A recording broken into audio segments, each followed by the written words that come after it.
పెద్దపల్లి జిల్లా రామగుండంలో మాజీ మంత్రి కొప్పుల ఈశ్వర్ సింగరేణిలో మెడికల్ బోర్డు వెంటనే నిర్వహించి కార్మికుల వారసులకు ఉద్యోగాలు ఇవ్వాలని ప్రభుత్వం డిమాండ్ చేశారు.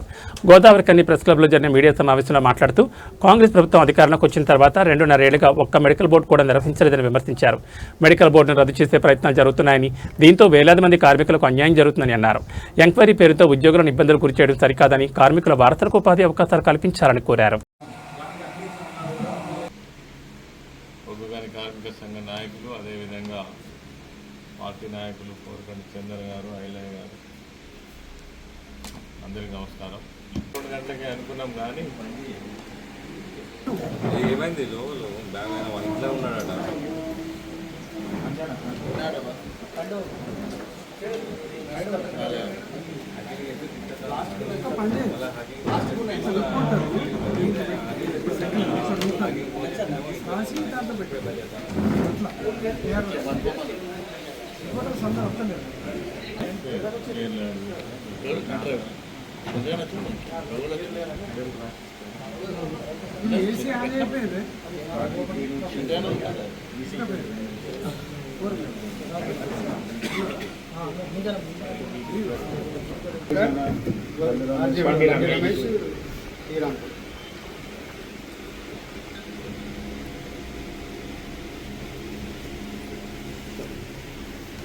సంవత్సరాల నుంచి నిర్వహిస్తున్నటువంటి మెడికల్ బోర్డు ద్వారా ఎవరైతే అనారోగ్యానికి గురైనటువంటి కార్మికులు అన్ఫిట్ కావడం వల్ల వాళ్ళ డిపెండెంట్కు ఉద్యోగాలు ఇచ్చేటువంటి విషయం తెలంగాణ రాష్ట్రం ఏర్పడ్డ తర్వాత దాదాపు 10 సంవత్సరాల పాటు కొనసాగించడం జరిగింది.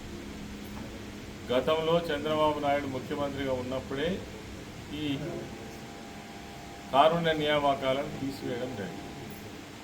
కానీ మళ్ళీ తిరిగి కాంగ్రెస్ పార్టీ ప్రభుత్వం వచ్చిన తర్వాత ఈ కారుణ్య నియామకాలను కొనసాగించకుండా ఎవరైతే అనారోగ్యంతో ఉన్నటువంటి వాళ్ళు, రిటైర్మెంట్కి ఉన్నటువంటి వాళ్ళు, వాళ్ళ డిపెండెంట్కు ఎంప్లాయ్మెంట్ వస్తుందనే ఆశతో ఉన్నటువంటి వాళ్లకు ఆనాడేమో దాదాపుగా ప్రత్యక్షంగా పరోక్షంగా 20,000 ఉద్యోగాల కల్పన కేసీఆర్ గారు కల్పిస్తే ఇలా 2.5 సంవత్సరాల నుంచి ఒక్క ఉద్యోగం ఇవ్వకపోగా న్యాయబద్ధంగా రావాల్సినటువంటిది, ఎన్నికల సమయంలో వాళ్ళు వాగ్దానాలు చేసినటువంటిది, ఈ మెడికల్ బోర్డు మేము నెలకు 3 సార్లు నిర్వహిస్తాం, ఇదే విధానాన్ని కొనసాగిస్తామని చెప్పినటువంటి మాటను కూడా తుంగలో దొక్కి ఇలా మెడికల్ బోర్డునే రద్దు చేసేటువంటి ప్రయత్నం చేస్తున్నారు. ఇది దుర్మార్గం. దీన్ని మేము తీవ్రంగా ఖండిస్తూ ఉన్నాం.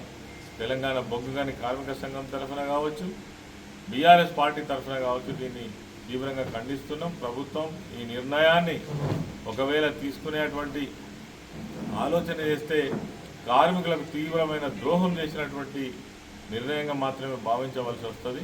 కాబట్టి ఈ విషయం పైన బట్టి విక్రమార్క గారు చేసినటువంటి స్టేట్మెంట్ అది కరెక్ట్ కాదు, దాన్ని వ్యతిరేకిస్తున్నాం. మీరు కూడా పునరాలోచించాలి. ఎవరైతే డిపెండెంట్ వాళ్ళ కింద వచ్చినటువంటి 13,000 పైచీలకు కార్మికులు ఉన్నారో వాళ్ళ మీద ఎంక్వైరీ చేపిస్తా అంటున్నారు. అందులో ఎంక్వైరీ చేసినా ఏం ఉండదు. కేవలం మభ్యపెట్టడం కోసం, కాలయాపన చేయడం కోసం, ఇప్పుడున్న 2,000 మందిని తీసుకోకుండా ఉండడం కోసం చేసేటువంటి ఒక కుట్ర ప్రయత్నం తప్ప ఇంకొకటి కాదు.